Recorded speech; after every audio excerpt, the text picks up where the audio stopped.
हर शहर एक कहानी होती है, पर कुछ शहर सिर्फ कहानी नहीं सुनाते, पर वो उन्हें महसूस करवाते हैं।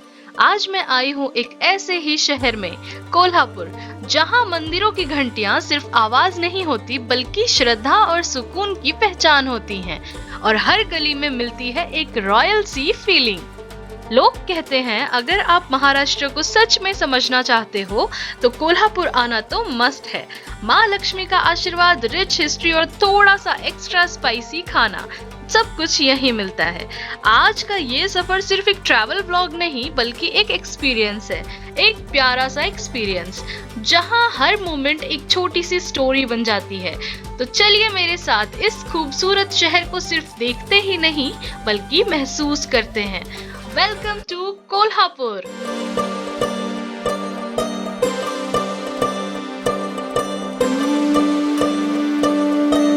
हमारी ये जर्नी शुरू होती है कल्याण स्टेशन से। सुबह की वो हल्की सी धूप, प्लेटफॉर्म पर चलती ठंडी हवा और मन में एक ही एक्साइटमेंट कि हम जा रहे हैं कोल्हापुर।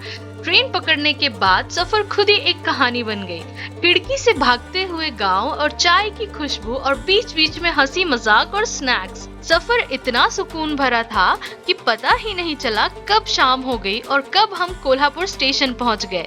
स्टेशन के बाहर निकलते ही एक अलग सी एनर्जी महसूस हुई, जैसे शहर हमें कह रहा हो, स्वागत है आपका, थोड़ा आराम करो, कहानी कल शुरू होगी। हम सीधे अपने होटल पहुंचे, चेक इन किया और थोड़ा सा फ्रेश हुए और फिर निकले डिनर के लिए।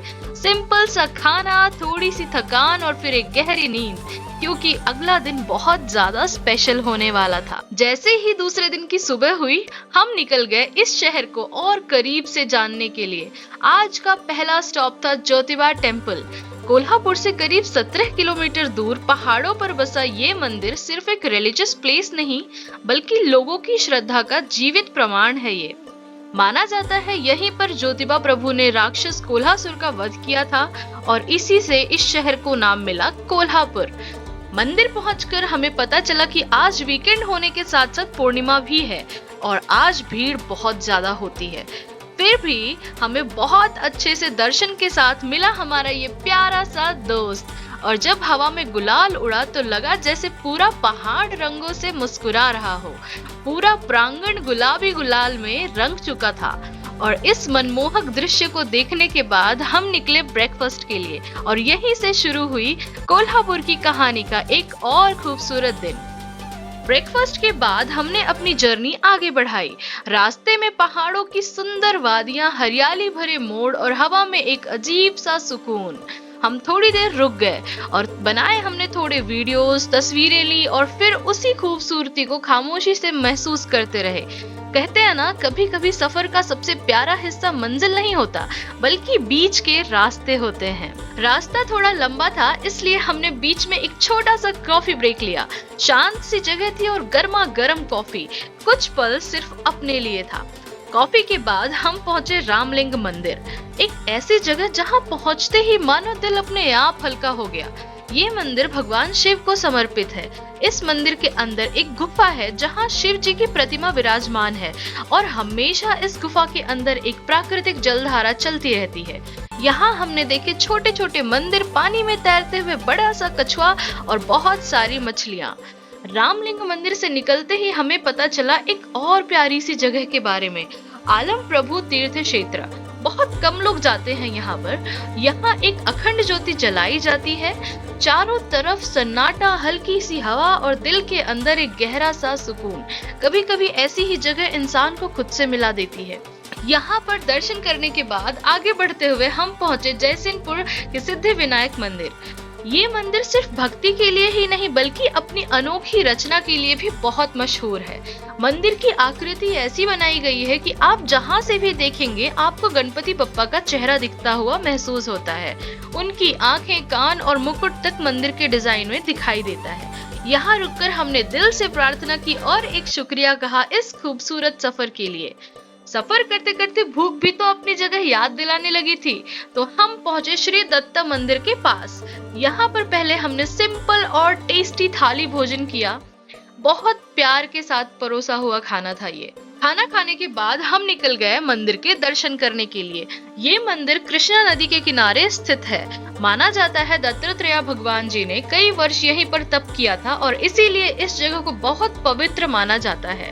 खाने के बाद हम नदी के किनारे गए, थोड़ा सा कंकड़ी स्नान किया, थोड़ा समय बिताया वहां पर और फिर दत्त प्रभु के दर्शन किए और उसके बाद फिर निकल गए हम अपने अगले डेस्टिनेशन के लिए। शाम होने लगी थी तभी हमारे ड्राइवर भैया बोले, मैडम एक जगह है जो आपको बहुत पसंद आएगी। वो जगह खैर हमारी लिस्ट में तो नहीं थी, लेकिन जब हम वहां पहुंचे तब समझ आया कि जिंदगी के बेस्ट मोमेंट्स अक्सर उन्हीं रास्तों पर मिलते हैं जो हमारे प्लान में होते ही नहीं हैं।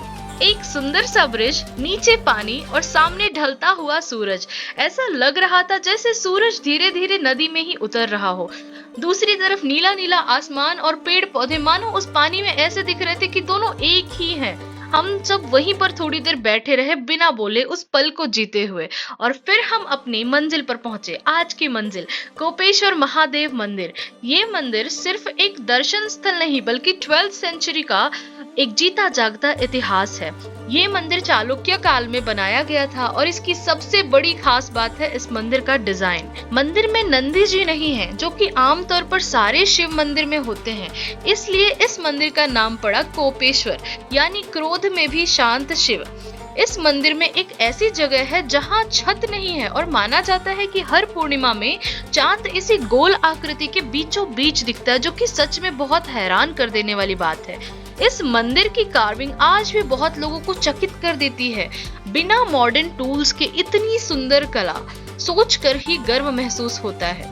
मंदिर के अंदर हमने थोड़ी देर शांति से बैठकर प्रार्थना की और इस खूबसूरत कला को नजर भर के देखा और फिर निकल गए अपने इस दिन के अगले डेस्टिनेशन की तरफ। शाम का अंधेरा धीरे धीरे गहरा हो रहा था, थकान भी थी, लेकिन मन बहुत खुश था। रास्ते में ही हमने लिया एक छोटा सा कॉफी ब्रेक और अपने लिए डिनर पार्सल करवाया और अपने एयरबीएनबी लौटकर आराम से खाना खाए, फिर ली एक गहरी नींद ताकि अगला दिन फिर से एक नई कहानियां लेकर वापस आए। सुबह सुबह आंख खुलते ही हमें एहसास हुआ कि कोल्हापुर के बाहर तो बहुत घूम लिया, लेकिन अब वक्त था कोल्हापुर के दिल को समझने का। लोकल मंदिर, लोकल मार्केट्स और शहर की रॉयल कहानियां। दिन की शुरुआत हुई एक गर्मा गर्म मिसल पाव और एक कप कॉफी के साथ। ये सिर्फ ब्रेकफास्ट नहीं था, ये कोल्हापुर का पहला स्वाद था। उसके बाद हम निकले महालक्ष्मी माँ के दर्शन करने। महालक्ष्मी मंदिर 108 शक्ति पीठों में से एक है। कहते हैं ये मंदिर 7th सेंचुरी के आसपास बनाया गया था और यहाँ की मूर्ति शक्ति की जीती जागती तस्वीर है। यहाँ पर टोटल 4 दरवाजे हैं, पूरब, पश्चिम, उत्तर, दक्षिण। हमने पश्चिम दरवाजे से एंट्री ली और माता के अच्छे से दर्शन लिए। दर्शन के बाद हम पहुंचे महालक्ष्मी मार्केट। ये मार्केट मशहूर है अपनी कोल्हापुरी चप्पल, खुशबू भरे मसाले और सुंदर हैंडमेड ज्वेलरीज के लिए। यहाँ की हर दुकान कोल्हापुर की कला और मेहनत की कहानी सुनाती है। मार्केट के बाद हम चले अपने नेक्स्ट लोकेशन पर, टाउन हॉल म्यूजियम।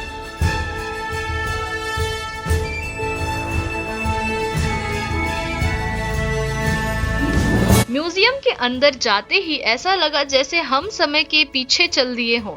हालांकि यहाँ पर अंदर फोन्स अलाउड नहीं थे तो कुछ रिकॉर्ड नहीं कर पाए, लेकिन यहाँ रखे हुए ब्रिटिश एरा के स्टैचूज, पुराने हथियार, पिस्टल्स, तलवारें, घड़ियां और रोजमर्रा की जिंदगी के पुराने बर्तन और चूल्हे सब पुराने समय की याद दिला रहे थे। ये म्यूजियम कोल्हापुर के सामाजिक और राजकीय इतिहास को संभाल कर रखता है। यहाँ पर दिखाया गया है कि कैसे पहले के लोग जीते थे और कैसे कला और मेहनत हमारी पहचान बनी।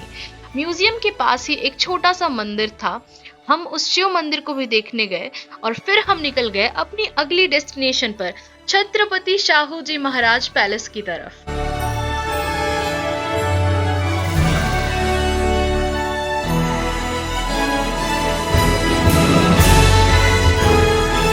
जैसे ही पैलेस की दरवाजे से अंदर गए, महसूस हुआ कि ये सिर्फ एक इमारत नहीं बल्कि एक जिंदा इतिहास है।